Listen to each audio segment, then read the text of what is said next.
So these ancient ethical doctrines are interested in the question of character. The question is not what should I do in a specific situation, but what kind of person should I be? What kind of character traits should I seek to develop? Um, because the idea is more central than what you basically your choices are largely dependent on something which is deeper, which is who you are. Okay, what your character traits are, what your habits are. You don't choose in a sort of moral vacuum. You choose. Your choices are an expression of something which is deeper, which is your character. So you have this word which is virtue.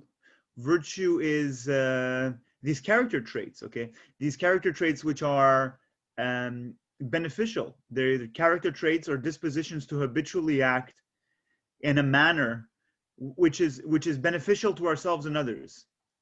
And just again, I want to recap. I said it quite a few times last class. This idea that from this perspective, virtue is really done for its own sake.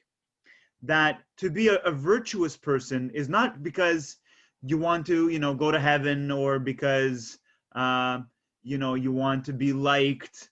Those are all maybe kind of secondary things.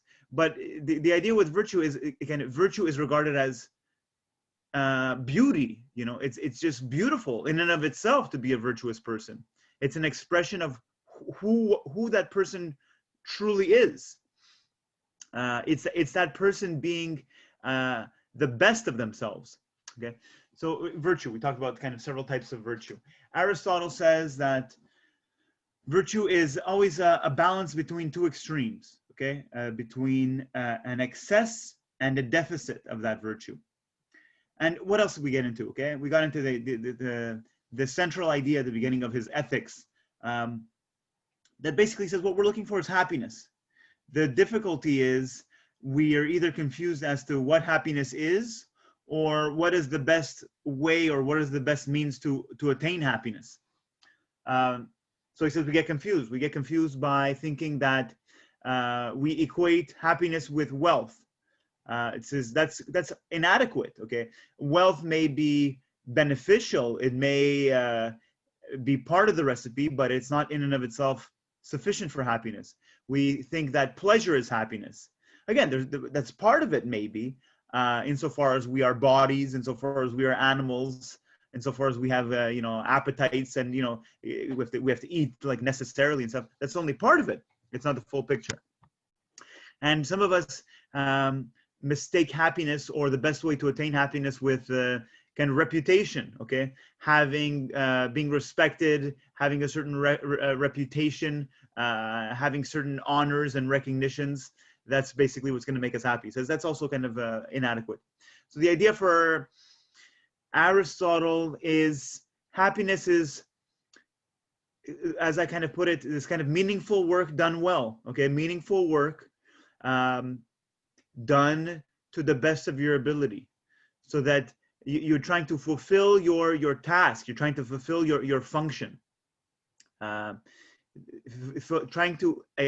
Trying to fulfill your function is a sort of happiness. This idea of joy or fulfillment. So this idea of so you have this kind of emphasis on thriving, excelling, growing. Reaching a certain potential, like an animal which is deprived of its natural functioning cannot be said to be happy. I gave you a few examples of that. Or let's say a plant that is in nourishing soil, that receives sunlight and so on, is sort of thriving. You would say that it has a kind of a happy soul. It would be a happy plant. It's fulfilling that potential. And there's a certain deeply rooted kind of joy in that. So happiness is not something that, again, that you just bank. Happiness is something that is a kind of a dynamic byproduct of living in a certain way. Okay, so he says kind of the shoe cobbler. The shoe cobbler is happy who makes the best pair of shoes that he can with the materials that he's given. Okay, that's basically it. That's all I want to basically say about that. Any other questions or concerns with regards to assignments or presentations? So presentations, we don't have any this week or next week. I don't think anybody has signed up for these dates. So they'll be starting at the beginning of October. Okay, if you have any questions or concerns, yeah, let me know. All right. So let's get into what I want to talk about today. Let me just pull it up here.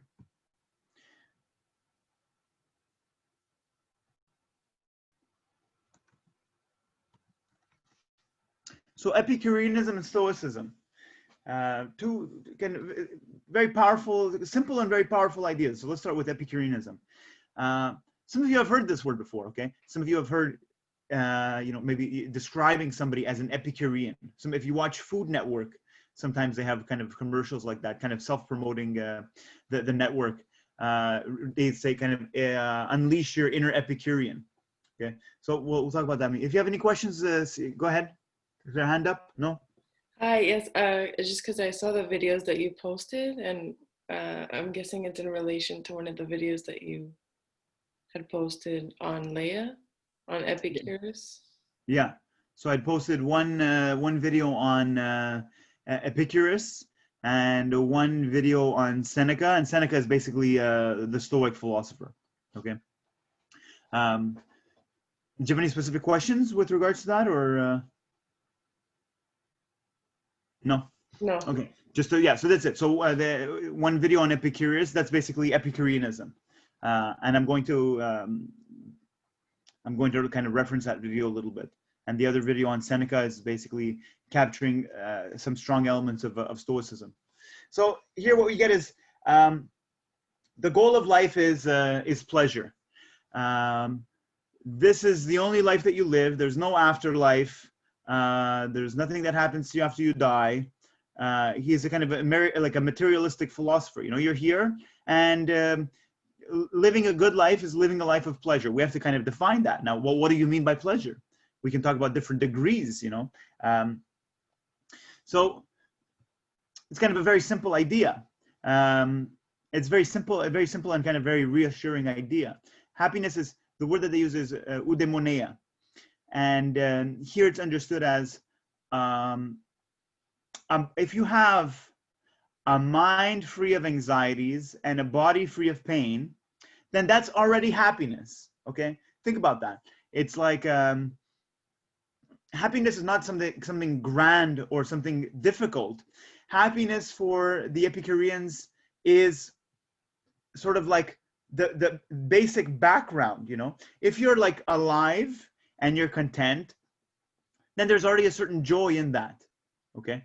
And there's some truth to that. Okay, there's some other philosophers that kind of, maybe want to kind of disagree with that. So Aristotle would say, no, there's something more than that. Yeah, sure, you want to be alive and content, and you want to have a mind free of troubles, but you also have to, try to do something. You have to kind of progress and so on. But this idea with Epicureans is kind of simple. Happiness is simple. We're the ones that make it complicated.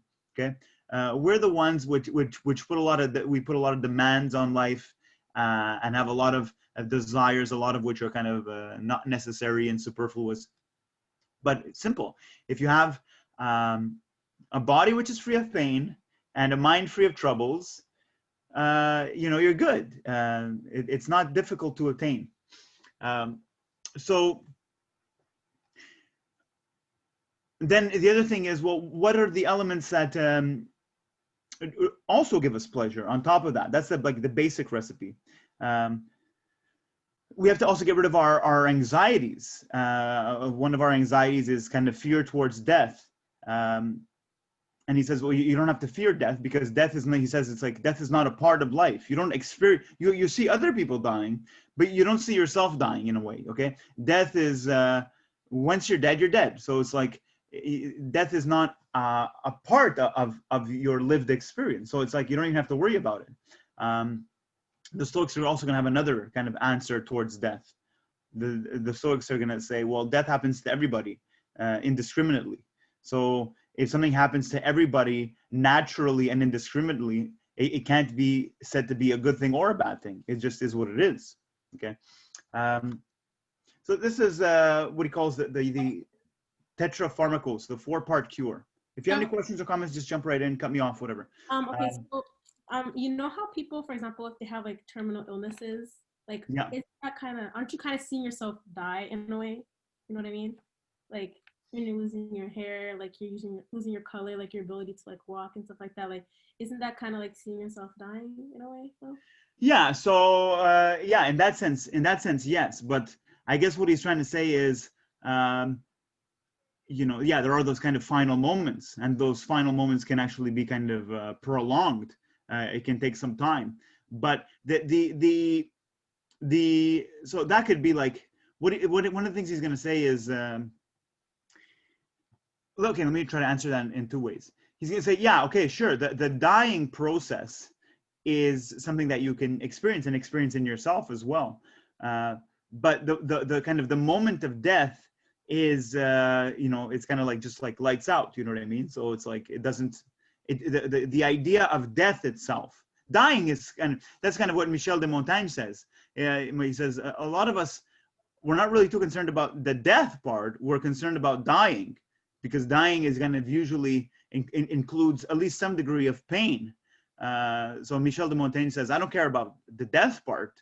I care about the dying part, So that might be a kind of something that you can kind of contradict what Epicurus is saying with. Well, what he's going to say is also this now, and then this also gives some students some trouble. Some students like it and some students don't like it. Let's start with the bottom here, because it sort of addresses what you say. So even if you're dying slowly, it says, what is terrible is easy to endure. Okay. That's kind of, if you take it on face value, it's kind of very reassuring. What is terrible is easy to endure. That there's nothing, life is, for Epicurus, life is simple, We're the ones that make it complicated. We're the ones that put excessive demands on it. Life is, there's nothing that is that terrible. The Stoics are almost going to have a similar answer. The Stoics are going to say, things outside of you are neither good nor bad. They're just parts of how life unfolds.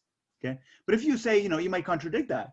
You might want to say, no, I've had some terrible experiences, and some terrible experiences are not easy to endure. They're not going to go away after, a day or two. So you might say, well, Epicurus maybe had a good life. He didn't have to really endure. His idea of what is terrible might be not representative. That maybe dying slowly of a terminal illness is a terrible thing. And again, from a Stoic perspective, they might say, well, these things, they're going to have a very interesting answer. So we'll come back to it when we talk about Stoicism.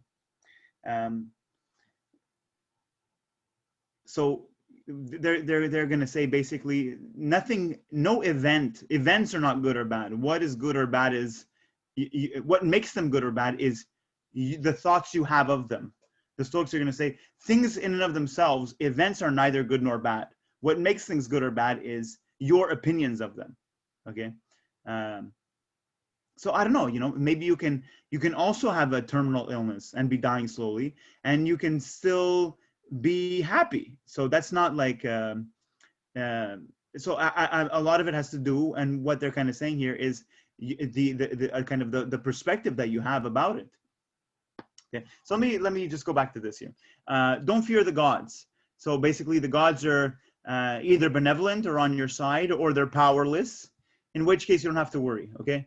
But let me go over this one. Don't worry about death. We've touched upon it. It says death is, the death itself is not a part of life. I'm not worried about death like Michel de Montaigne says. I'm worried about dying, which in some cases I've observed is kind of slow and painful.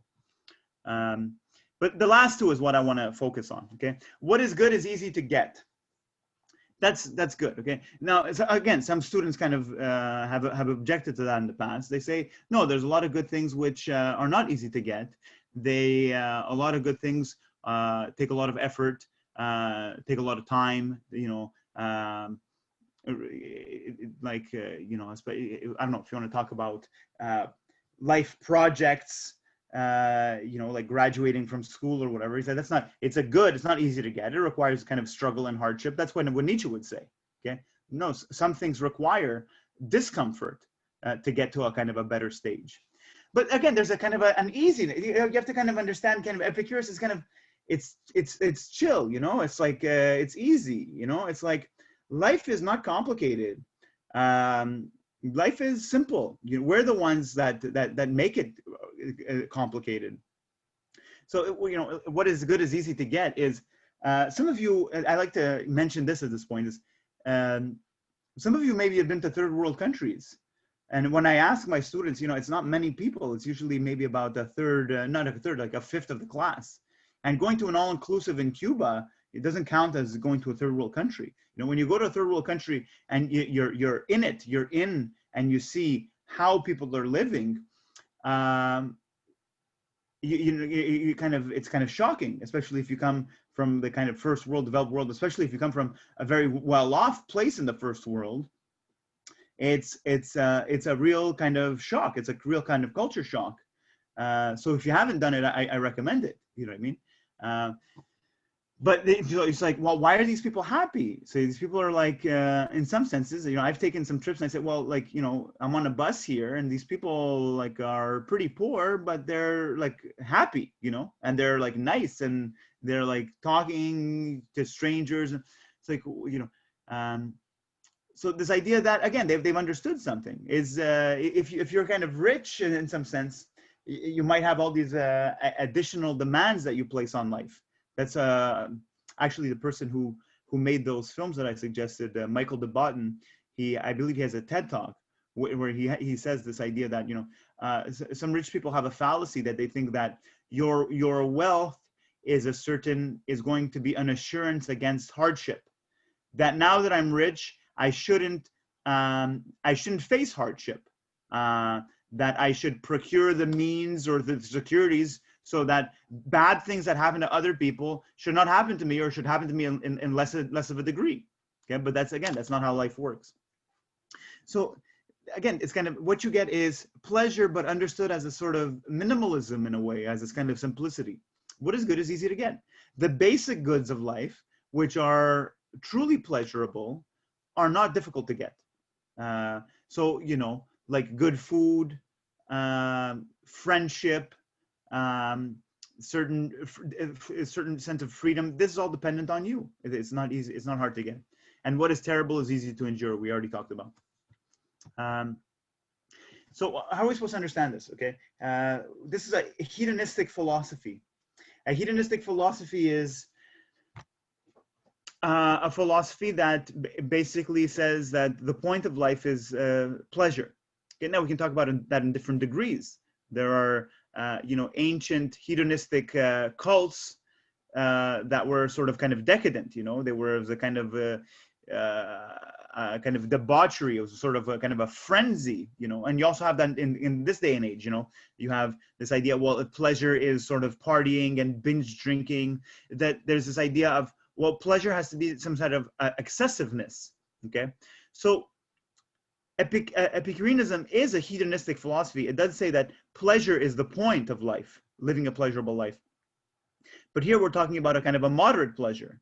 Okay, it's that sort of balance between the two extremes that you get with Aristotle. Okay, it's like you're not going to not drink wine, you're not going to abstain from pleasure, but you also realize that if you have, let's say, too much wine, it's going to give you more pain than pleasure.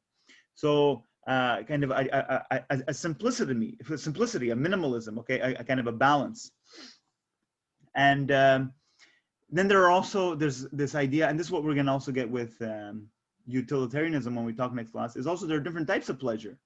There's like pleasure that you get from eating a good meal, but there's also pleasure that you get from hanging out with friends, you know, like, you know, hearing a good story told or hearing a good joke from a friend is a kind of a different pleasure from the pleasure of eating a good meal, or not even eating a good meal, but there's a difference also between eating a good meal, you know, and appreciating, you know, the colors and the smells and the kind of what went into making the food and where it was grown and so on, versus just stuffing your face.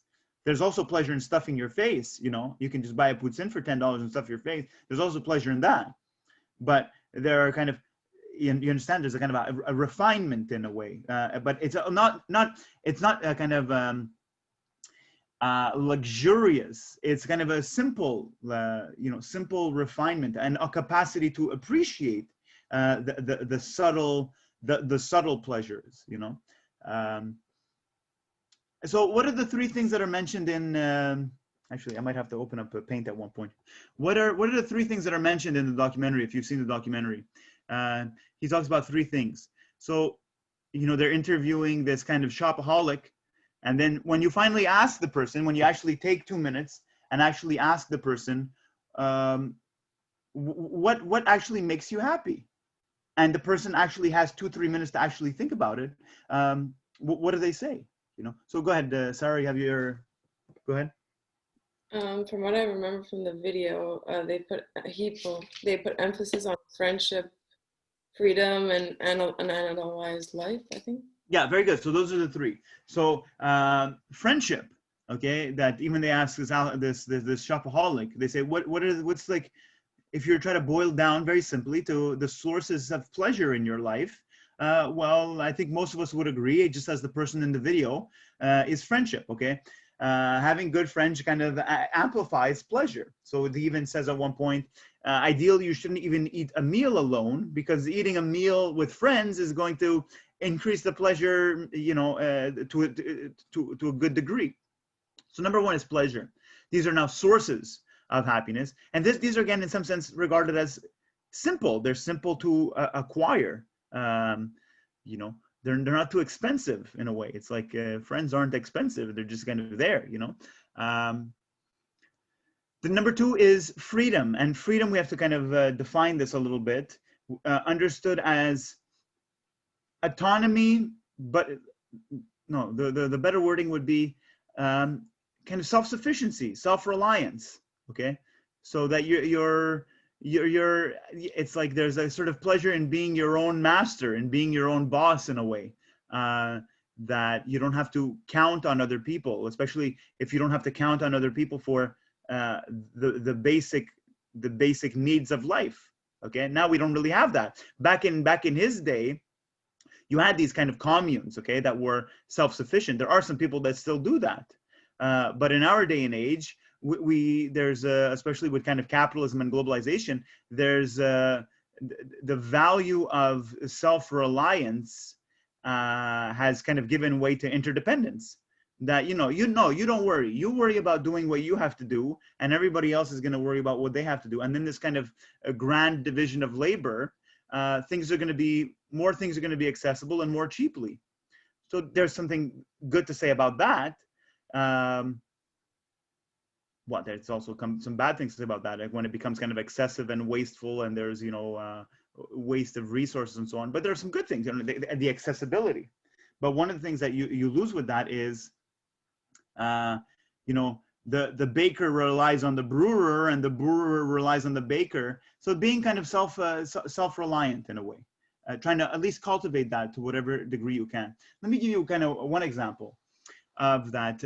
Self-reliance as a sort of freedom is you have, a lot of us in our idea of success and the sort of status quo is, I have to buy a house, I have to buy a condo, I have to get a mortgage and all that stuff. And that makes you reliant on your job for your income so you can pay your mortgage. It makes you reliant on the banks, which are going to lend you the money to buy the house, and all this stuff. And that it gives you a lot of this additional burden, these additional tasks, this additional anxiety. And just to kind of flip that over, is you have some people, some of you have maybe seen these shows or these documentaries, and I'm not advocating this, but I think it is fascinating. You see these people with like small homes, that they live out of like a little 200-foot trailer that they haul around wherever they want to go with a with a truck, or these people that have gotten like a small piece of land and they build themselves like a little 350 square foot home that's like super efficiently built and so on. And they're ecstatic. That's the kind of take-home lesson that I took away from that, is a lot of these people that have broken away from the status quo model of success, and have gone down the route of this kind of autonomy and self-reliance. They report good things. So I don't know, that might be, you ask yourself, to what degree is that possible or necessary in our society, in our modern day society. And number three is having to do with the mind, the anxieties of the mind, okay, which is in the video, he describes it as an analyzed life. So do you take time, and this is also important in Stoicism, do you take the time to think about what troubles you, okay? So this idea that, well, you can go on vacation, but when you go on vacation, you bring the same mind with all the troubles and anxieties with you. So you're not leaving your troubles. They're there with you all along. So you don't escape your troubles. You deal with them, okay? And your troubles are there. They're in your mind. So taking the time to actually figure out what is bothering you and figure out a plan, like what can be done about these things, okay? And then again, with Stoicism is, if nothing can be done about these things and they're giving you anxiety, then you should just basically drop it. Because if you're having anxiety over something that you can't change, like death, then it's anxiety. It's kind of sort of pointless anxiety, you know. So you might just you might either figure out a way of addressing the anxiety or diffusing it or diminishing it, or just get rid of the anxiety altogether, because you say, look, you know, I've been troubling myself with this all along, but there's absolutely nothing I can do about it, okay? And so you kind of surrender to it, and in surrendering to it, you know, you feel a little bit better. Okay, so those are the three things.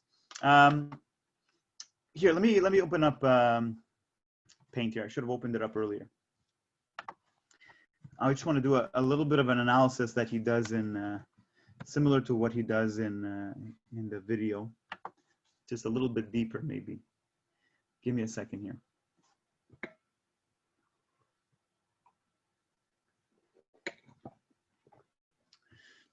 Okay.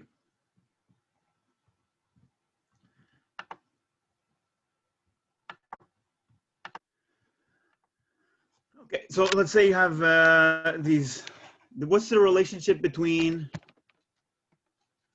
happiness on one side and money on the other side?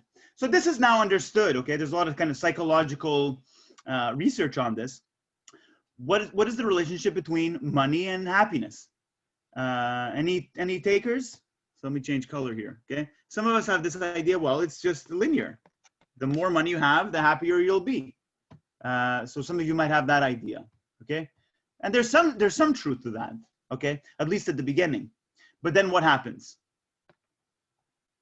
Anybody have any ideas?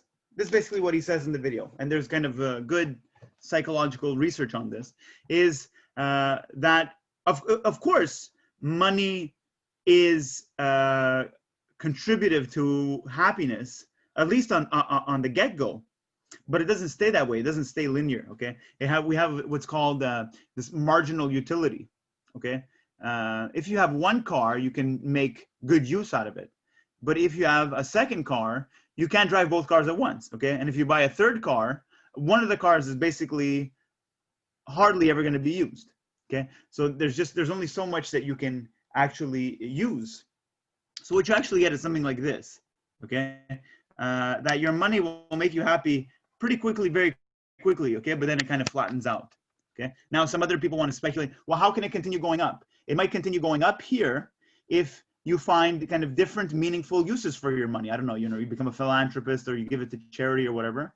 And some other people say, actually, if you continue going, I'm not entertaining this perspective, but some other people say having then too much money becomes an additional burden. So it actually starts to bring down your level of happiness.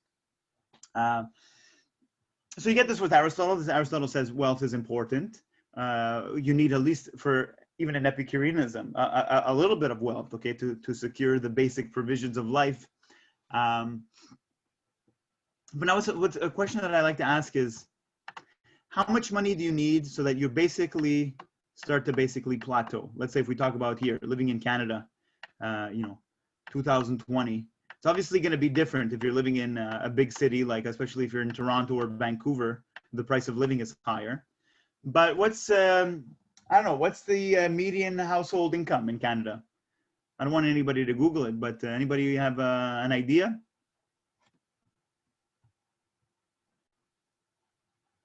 Nobody wants to take a stab at it? Or ask a different question. Forget about statistics about averages of household incomes. How much money do you think you need to have? This line here, okay? How much money do you think you need to have so that having more money living here in Canada, okay, whatever, say Montreal, doesn't give you necessarily more happiness. Anybody wants to shoot out a number? Zoom silence. Just shoot out a number, somebody. No? 80,000. 80,000, good, thank you. I think 80,000 is fair, okay? Then now the people are starting to pop up some stuff in the chat. Let's see what's going on in the chat, if it opens up at all. Sometimes it lags. 80,000, I think, is fair, okay? I think that normally when I ask this question, I get anything between 75,000 and 100,000. Let's say you're talking about, let's say, average household income, okay? That's fair. I think the last article I read, it was like Washington Post or something like that. It was written about 2 years ago, and they said, like, I believe it was like 70. I think they said 75,000, but that's the kind of U.S. Okay, it's obviously dependent. But the point is this: the point is, what do we mean by your marginal utility? My marginal utility is, suppose you have somebody with $0 and you give them now $80,000 a year. That difference between zero income and $80,000 a year is basically a completely life-changing sum of money. Okay, so in other words, what's the usefulness of that amount of money? It's very useful. Okay, what is the efficiency of that money? It's quite efficient. But now suppose you take that same amount of money, $80,000, and you put it in the bank account of a billionaire. The billionaire might not even notice that that money was deposited. Okay, just because relative to the whole, it isn't proportionally that much. Okay, so they come out like you can become excessive in a way. And so there's a few things I want to say here. You know, if you have a 100-foot yacht and you say, well, now I need a 200-foot yacht, the 200-foot yacht is not going to double your yachting pleasure. Okay, things kind of taper off. So this, again, we're going to talk about that with utilitarianism. It's like if I get a pizza and I eat the first two slices of pizza are going to be much better and tastier and much more pleasurable than my last two slices of pizza. Assume I eat like a whole pizza, you know, like eight slices of pizza to myself. The last two slices are actually going to be painful in this particular case. So it's the same sum of money. $80,000 for somebody who has no money and $80,000 for a billionaire is the same. It's the exact same sum of money, but you see the usefulness is quite different. So even, you know, I believe we talked about this maybe in the other class. But you can talk about also kind of money, not in terms of happiness, but motivation. Okay, motivation, if you look at it from an Aristotle's point of view, is a kind of a form of happiness. You know, when you're happy, when you're motivated, you're happy, and so on. And when you're happy, you're motivated. When you're depressed, you're not motivated. So how do you get more motivation? Let's say if you give an employee, if an employee has $80,000 a year, and now you say I'm going to raise his salary 20%, raising his salary 20% does not result in an increase of productivity in 20%. In many cases, what you need to do to stimulate that, at one point it tapers off. Giving somebody more money isn't going to make them work any harder. At one point, it's so what you have to do in that case is you have to augment other forms of motivation. You have to give them certain autonomy, allow them to engage creatively in their work, and so on. What else did I want to say? So by here, I mean, I'm not talking about just kind of, the minimum amount for required, okay, that you have food and shelter and then everything else is excessive. No, there is room for, leisure and recreation, going on vacations and so on. But again, there's only so many vacations you can go on in a year. There's only so many cars that you can have, okay? There's only so many square, if you think about, let's say, compared to the average world population, I don't know, let's say average living quarters, there's only so many square feet that you need before it just becomes, unutilized space. There's only so many living rooms you need before some of them are just kind of fancy and decorative. Let me make the point another way. And this is kind of what he's saying, is just because you have money and just because you can afford things doesn't mean that you can appreciate the things that you can afford. That's one thing to appreciate. You can go to an expensive restaurant and just stuff your face like a pig, okay? That's kind of what one of the philosophers is going to say when we talk about Epicureanism. He says, it's better to be Socrates satisfied than a fool satisfied. It's better to be a human dissatisfied than a pig satisfied. You can go to you can go to a very fancy restaurant and have no appreciation of any, you know, ingredients or culinary skills or what technique has been used in it. No appreciation of wine, no appreciation of the service. You just stuff your face. It's lost on you. Okay, you're basically a rich pig. It's basically lost on you. Another thing that you can say is, just because something is, this is kind of a similar fallacy. It's a kind of a same fallacy, kind of in a different way. Just because something is expensive doesn't mean it's good. Okay. So there are a lot of things that are marketed to people that are wealthy as kind of luxury brand products that are garbage, because the people that are making them are kind of smart. They say, look, these people, a lot of them are not discerning. A lot of the people have no ability to really distinguish quality other than the price that they pay for it. And all that they're concerned with is paying the most for it, because that's their only indication of quality that they have. So it's a kind of, they get kind of, you know, they're getting ripped off. You know, you know people like that. This idea that, well, if something is popular, it must be good. If something is expensive, it must be good. Those things are not necessarily true. So what Epicurus is going to say is something like this, and then I want to make give you one more example. Is if you're going to invest in anything, yeah, sure, you want to make money and so on. But yeah, you have people that are, you know, only work and only make money. So he's going to say, if you're going to invest in anything, you should invest in friends, you should invest in relationships, and you should also invest in becoming a sort of sophisticated, educated, cultured individual. Because the more you know about things to a certain degree, the more you're able to appreciate about things. You know, if you've taken, let's say, a cooking class, or you go to different restaurants, okay, or you're interested in, you know, different cultures and their cuisine, that opens up a degree of culture, and it opens up a capacity for appreciation. So that's kind of important. He was going to say, he's going to say, this sort of know-how, this culture, this sophistication, this education, this kind of l'art de vivre in a way, is more of a guarantee than just money alone for guaranteeing happiness. Because you can have money and you can lose it. You can't really lose your friendships as quickly as you can lose your money. So these things are more of a sort of guarantee. They're more of a kind of a fail-safe against unhappiness. And what else did I want to say? Is they're more they augment the pleasure of a thing, because, as I said, just because you can afford something that's expensive doesn't mean that it's any good or that you'll know how to appreciate it. Let me make this one point, okay, and then we're going to move on.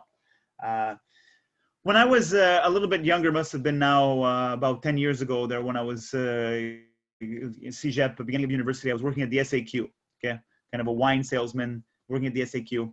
And, you know, you get to learn about different wines and so on. And there's always, you know, there's always a certain culture there. So there's some people that I worked with, some kind of conseillers,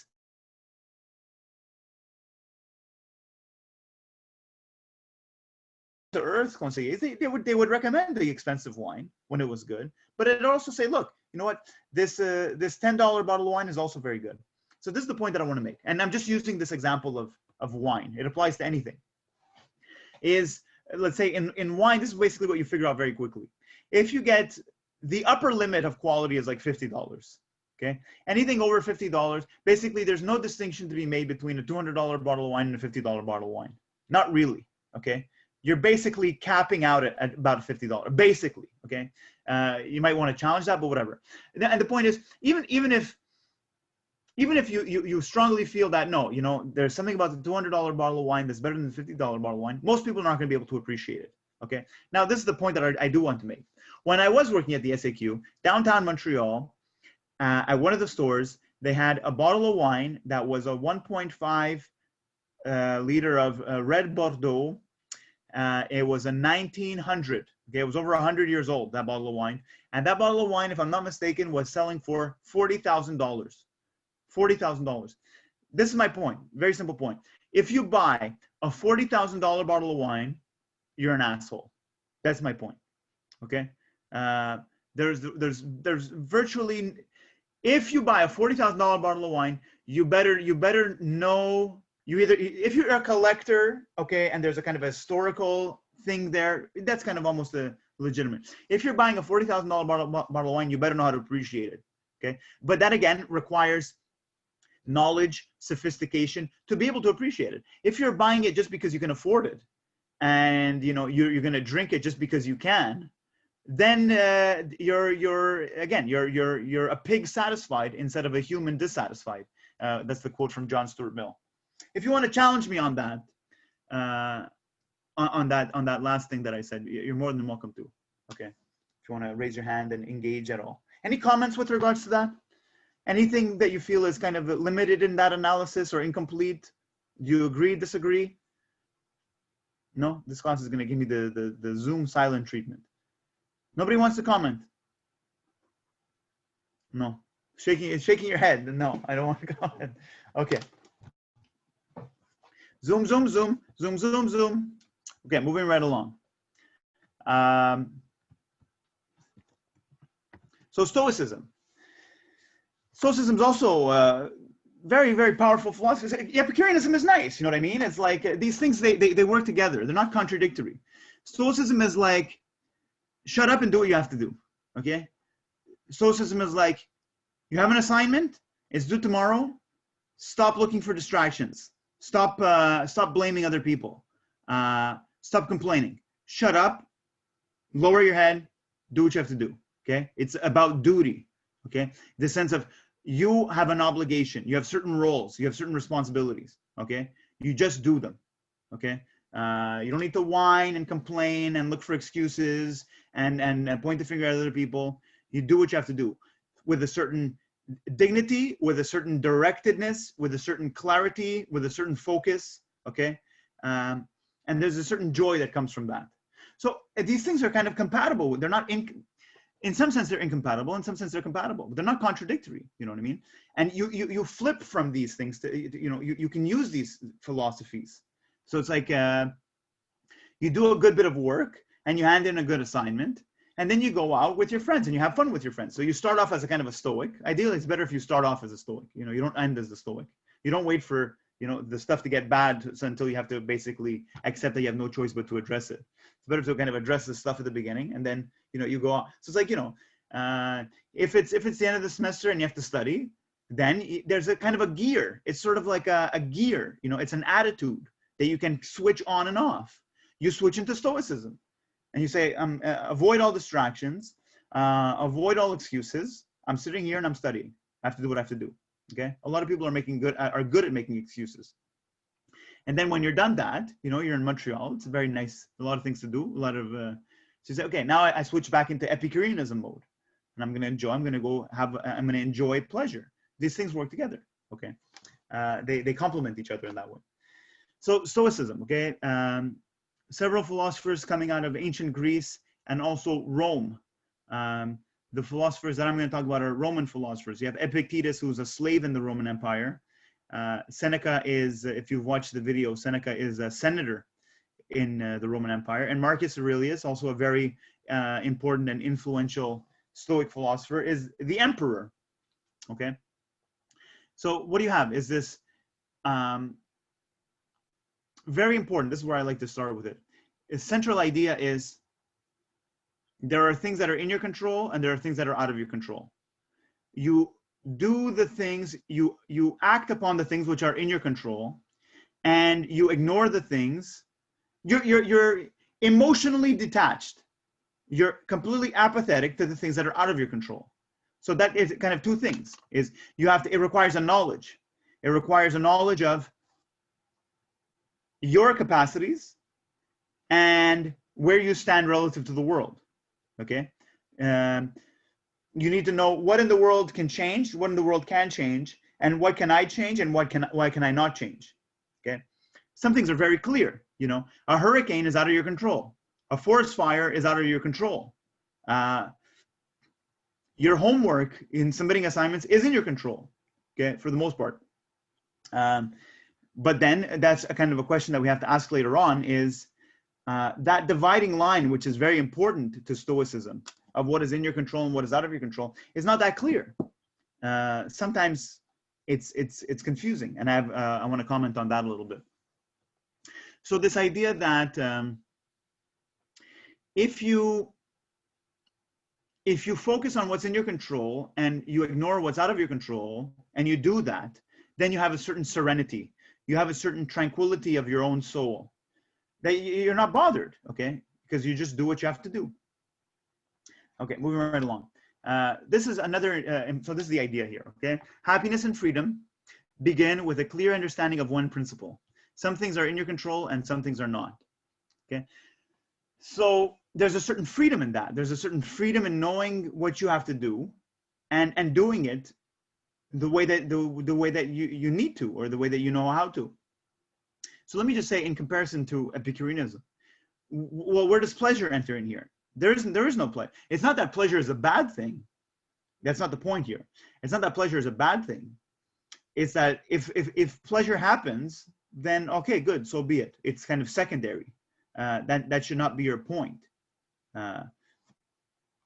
There's a certain, if there is a pleasure or satisfaction, it comes from knowing that you did what you had to do.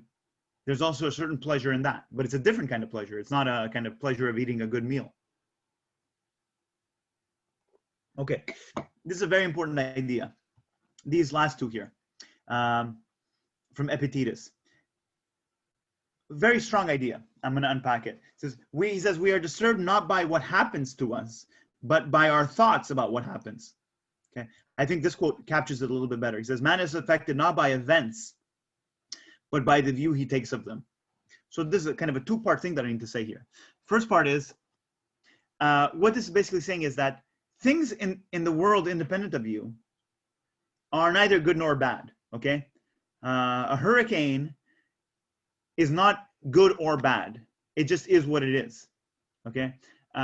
Even other people are out of your control. So they just are what they are. They're just, for Marcus Aurelius, they're just, if they're arrogant or deceitful, that's just their nature, okay? I'm going to try to educate them if I can, but I'm not going to bother with them, okay? I'm not going to say this man is good or bad. I don't know what his life story is. I don't know if he has a mental illness. I don't know what circumstances made him what he is. I don't bother with it. He's just part of the circumstances of life, okay? You just have to deal with other people, and some of these other people are bad. You don't judge them for being bad. It's just too bad, You accept that they're bad, and you don't bother with it.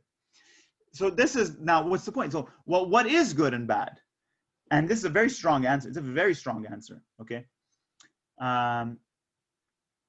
What's good or bad is your assessment of yourself.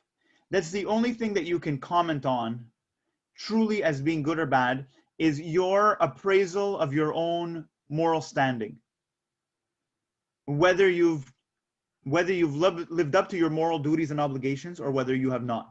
That's the only thing which is truly good or bad, is each of our own assessments of ourselves. Yes, that's very powerful. Nothing else is truly good or bad, because everything else is outside of you. The only thing which is truly good or bad is your judgment of yourself, not your judgment of other people or other people's judgment of you. The only thing which is truly good or bad is your assessment of your own moral standing, and you know it, okay? Let me say this with regards to the first thing that I was talking about, okay? That events are neither good nor bad.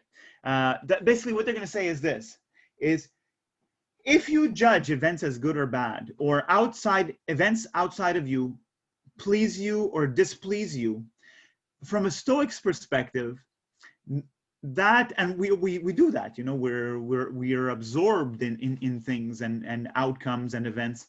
But what the Stoics would say is, from a kind of a wise point of view, you sort of lack wisdom to make any judgment about an event outside of yourself as being good or bad, is to sort of lack understanding of the bigger picture. For the Stoics, the universe is in kind of harmony. Everything is in a sort of harmony, okay? And you want to try to do your part. Let me try to explain what I just said, okay? Let me try to put it very simply. There are things that happen. There are events that happen, which we judge as good, which end up potentially being bad, and vice versa. There are events in life that happen that we say, my God, what a terrible thing. What a tragedy. And it ends up being a blessing in disguise. So there are some things which appear to be beneficial at the beginning, They appear to be blessings, but really they're curses. Okay. So why do you determine that it's a blessing? Because you're only seeing part of the picture. Okay. If you were to see the full picture, you would have suspended your judgment. In other words, saying that this event was a blessing at the beginning, which ended up being a curse, it reveals your lack of wisdom in a way, that you shouldn't have any judgment. Let me give you an example, okay? There are some people that won the lottery, and oh my God, you're so happy you win the lottery. And for some people, they win the lottery and it ends up in the long run appearing as though it's a good thing. There's some people that win the lottery and it destroys them, okay? You'll go to a wedding and everybody's happy. It's a wedding. Oh my God, it's such a good thing. I'm so happy that they got married. And maybe it's a terrible relationship and it ends in, a very, very bad divorce. So, and vice versa, you might get into a car crash and you say, oh my God, what a terrible situation. I got into this car crash. I lost my car. But really, maybe that's exactly what you needed. And it puts you down a completely new path, which is in the long run. And when you tell the whole story, ends up being a better thing.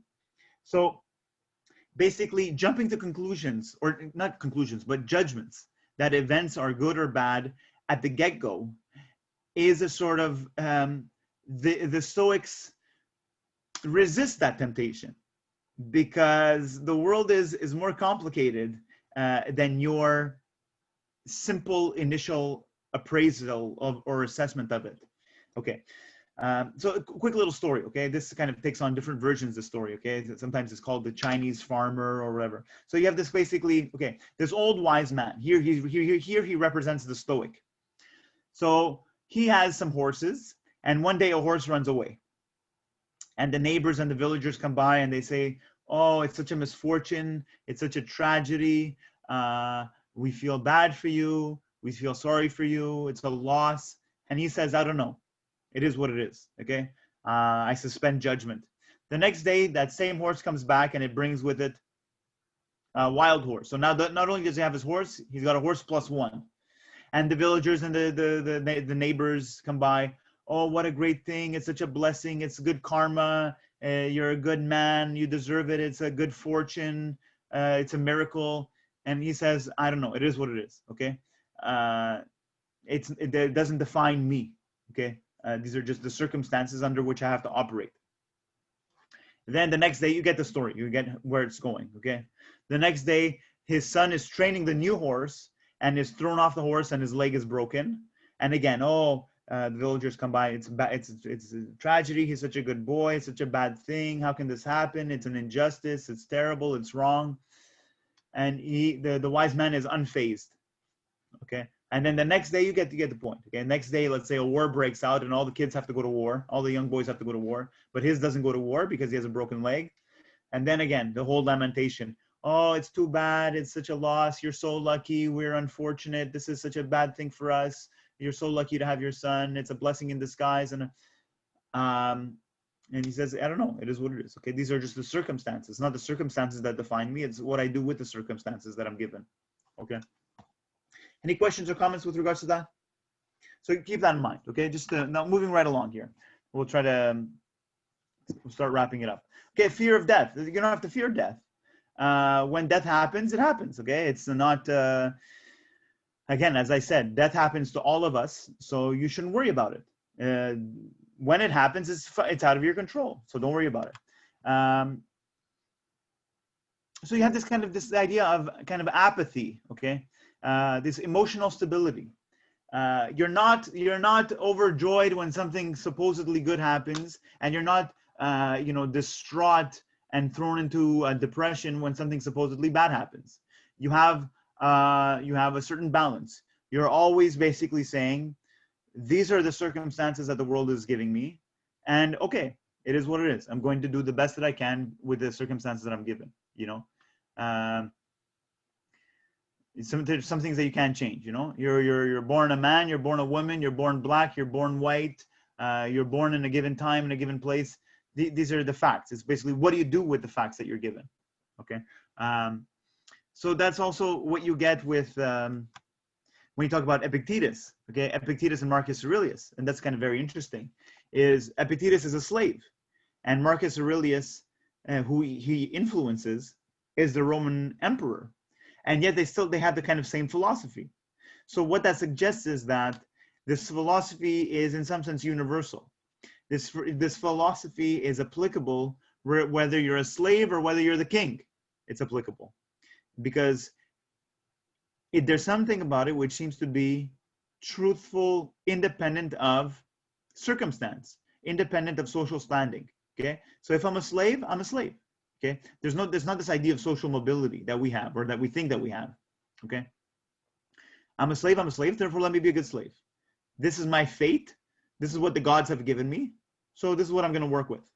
Okay, that you also get that from kind of Aristotle. You know, it's like the shoemaker is going to make the best shoes with the materials that he's given. With the circumstances and the tools at your disposition, you try to make the best of it. You try to fulfill your task. You try to fulfill your duty. And same thing with Marcus Aurelius. You know, I'm an emperor, so let me figure out what this position entails. What are my responsibilities? And let me just try to do them to the best of my ability. Okay. There's no complaining. There's no seeking praise or recognition. You're just doing what you have to do. So there's a lot of emperors that disgrace themselves.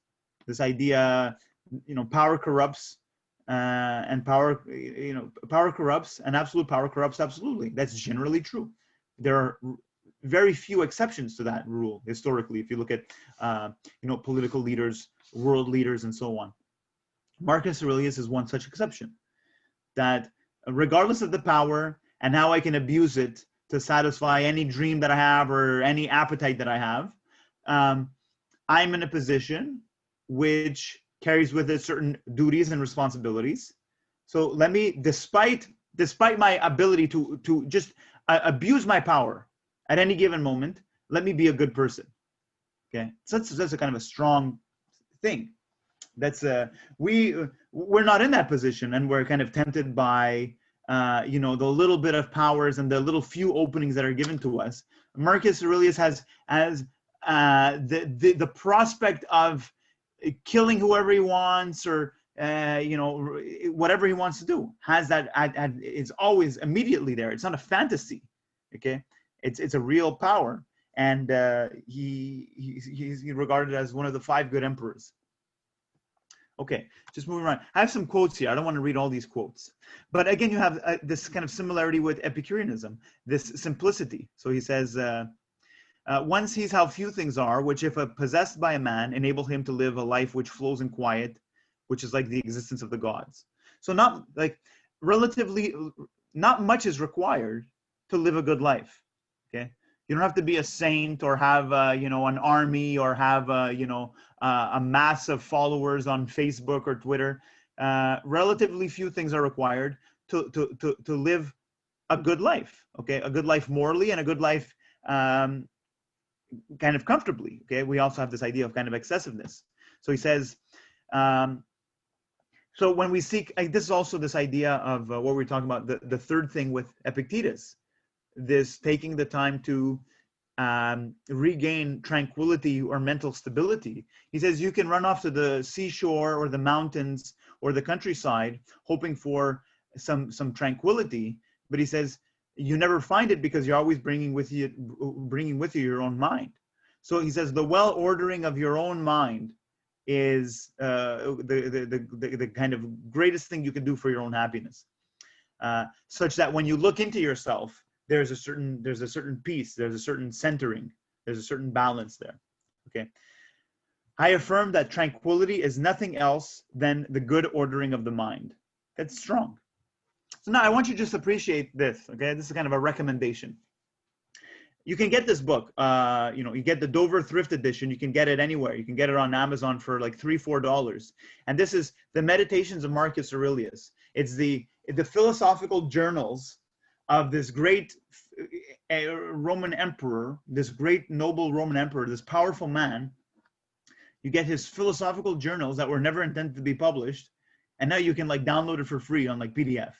Okay, you can buy a cheap edition for like $3. That's like, if you want to talk about good value, like you don't get much better value than that in terms of like wisdom per cost. It's just like free wisdom. It's great. It's a great little book. Okay, you should have one everywhere. You should have one next to your bed. You should have one in your car. You should have one, you know, in your school bag. You should have one in your locker. You should have a copy of Marcus Aurelius' Meditations everywhere. So also with regards to the past and the future, the past is done. The past is finished. It's out of your control. There's nothing you can do about it. So a lot of us dwell in the past, regret and all this stuff. It's finished. Move on. Okay. Stop complaining. Move on. And a lot of us have anxieties about the future, but the future is also not, it's not something that you can act upon. It's out of your control. So he says, don't worry about that. Again, there's a certain tranquility there. Do what you have to do with clear focus and precision at any given moment. And this idea is like your life flows in harmony with the universe, and the universe is in harmony. Okay. Don't be in discord. Don't be confused. Don't be in disarray with the universe. And be in harmony with it, okay? Work with it. Very interesting idea. And just one more thing that just came to my mind. What you get here is a very powerful idea. Is you're being good, again, not for some ulterior motive. You're being good because that is just basically what is required of you. This is my position in this world, and so let me just do it, okay? I'm not doing it because I want to get acknowledged or because I want to win a medal or because God is watching and I want to go to heaven. I don't want to go to hell. You just do it because you're doing it for its own sake. It's a very powerful idea. Okay. There's no hidden agenda. Okay. Moving right along. And what you get, obviously, if you haven't gotten the sense of it, is kind of autonomy. Okay. You know what you have to do. There's a certain clarity. What is up to you and what is not up to you, okay? You're not swayed by opinions of others.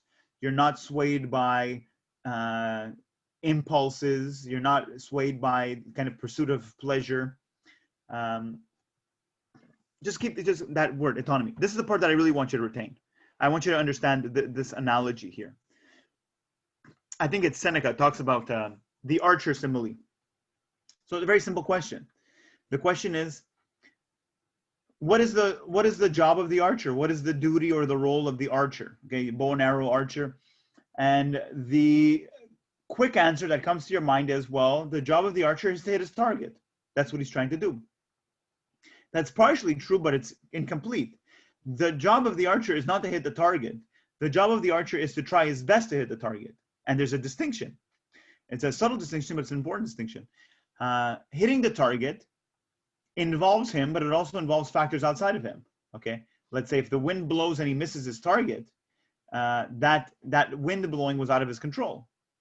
But doing your best to hit the target changes the wording around so that it's entirely up to you.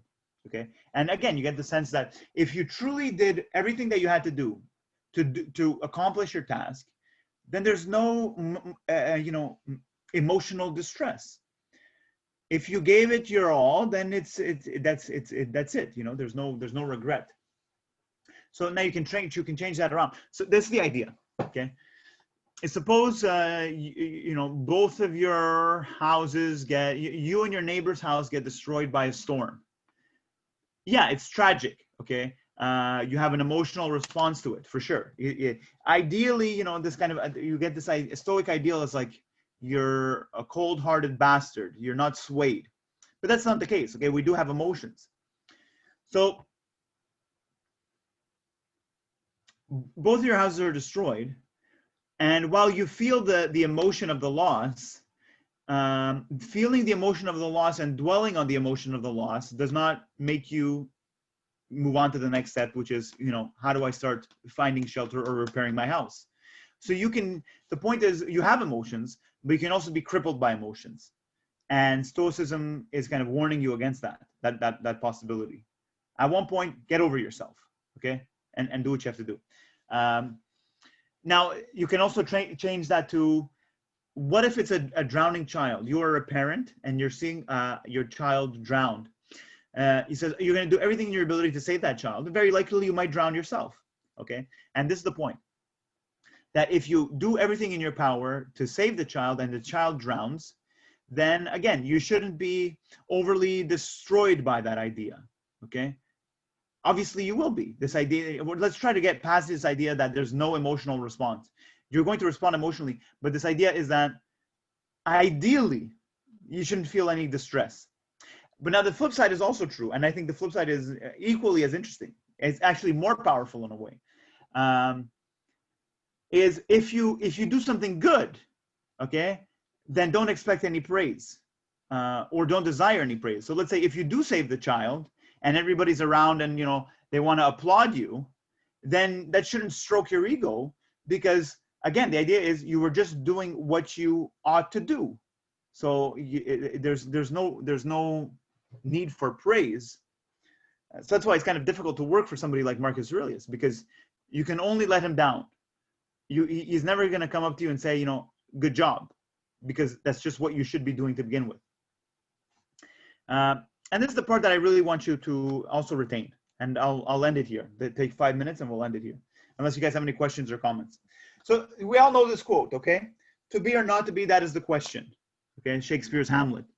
Maybe you don't know the rest of the quote, okay? So whether it is nobler in the mind to suffer the slings and arrows of outrageous fortune, or to take up arms against the sea of trouble and by opposing end them. So what's going on here? So do you try to fight to change something, okay? The situation is the way it is, and you're going to basically battle it in order to change it. Or, no, sorry, you basically just surrender.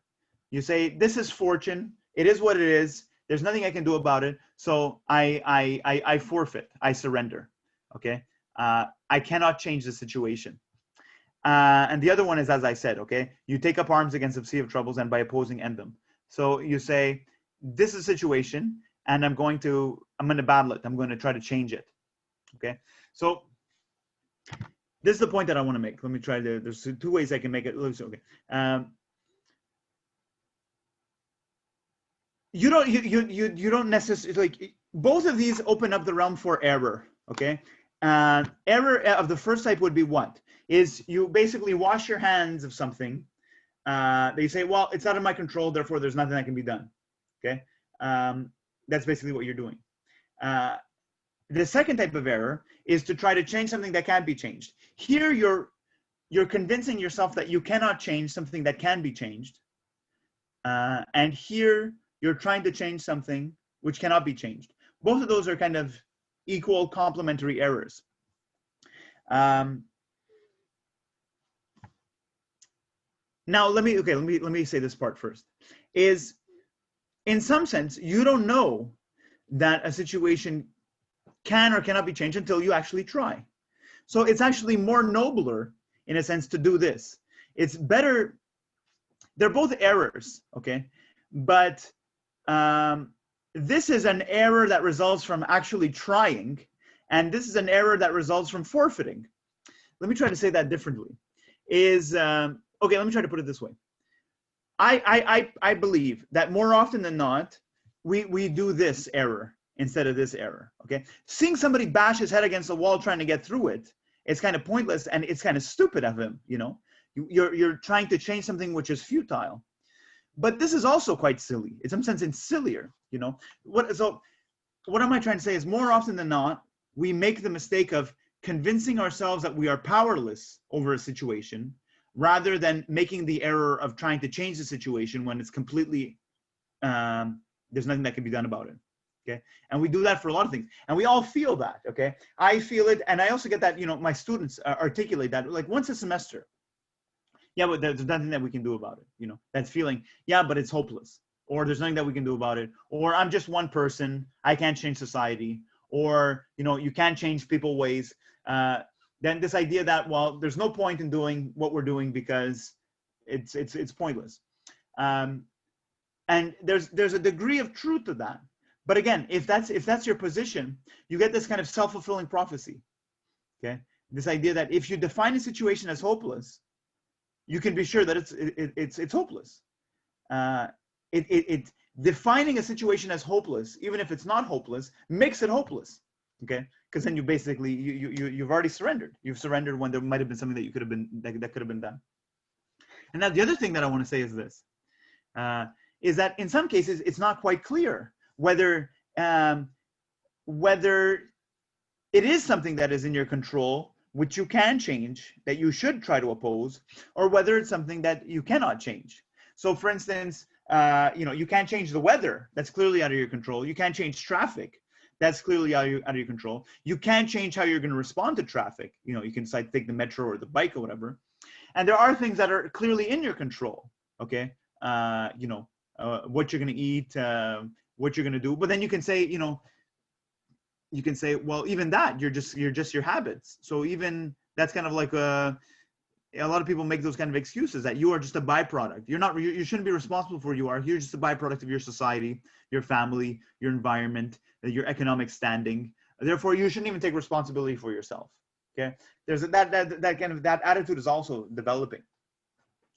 But let me give you a kind of a clear-cut example of what I'm trying to say. Is if you take, let's say, addiction. There's several examples. Okay, let's say if you say climate change, a lot of people have this attitude of having this kind of sentiment. Say, well, there's nothing I can do about it. It's over. So forget it. Let's not even talk about it because we've heard about it over and over. It's just a headache. Let's not talk about it. So is climate change something that is in your control or not in your control? Okay. Oh, I guess you can talk in terms of degrees. You are not single-handedly going to change climate change, but there are things that you can do with regards to environmental issues, for instance, or any other issue, which are in your power. Okay. You are not single-handedly going to, correct racial discrimination and police wrongful use of police force and police brutality, but you can always address things in a degree which is accessible to you, and you have to believe in that, because if you don't believe in that, then you just say, okay, well, I guess I'm just here and I'm a consumer and there's nothing for me. There's no point in being engaged in anything that's meaningful. Let me give you another example. Is, let's say, if you talk about addiction. If you talk about addiction, you can have there's two prevailing paradigms. One paradigm is, well, the addiction is an illness. The person has dug a hole which he himself cannot get out of, and therefore he is now helpless. He cannot change the situation. Therefore, he needs help. Okay, and so you talk about kind of rehabilitating the person. Okay, whereas if you take a different paradigm, you say the addiction is fundamentally the person's choices. He is responsible. He is responsible for himself. And therefore, he does have a choice to change. In some cases, it's true. In some cases, it's not true. So now, which one is it? Okay, it's something like addiction. That line of what's in your control and what's not in your control is not quite clear. It's not quite clear individually, and it's not quite clear how we even regard it societally. Some societies and policies will say, no, this is something that's out of the person's control, and so it's our problem. And some societies will say, this is something that's in the person's control, therefore it's not our problem, it's his problem. Okay. So that what I'm trying to say is that dividing line, which is very important to Stoicism, and is very clear cut sometimes. In other cases, it's not quite clear cut. Okay, just keep that in mind. That's kind of something to consider very strongly when you're talking about Stoicism. Any other questions or comments or concerns with regards to either of those? Any comments at all? No? Okay, guys. Thank you very much. I look forward to your presentations that are going to be starting in a few weeks. That's it, guys. I'll send out some more material. Let me know if you have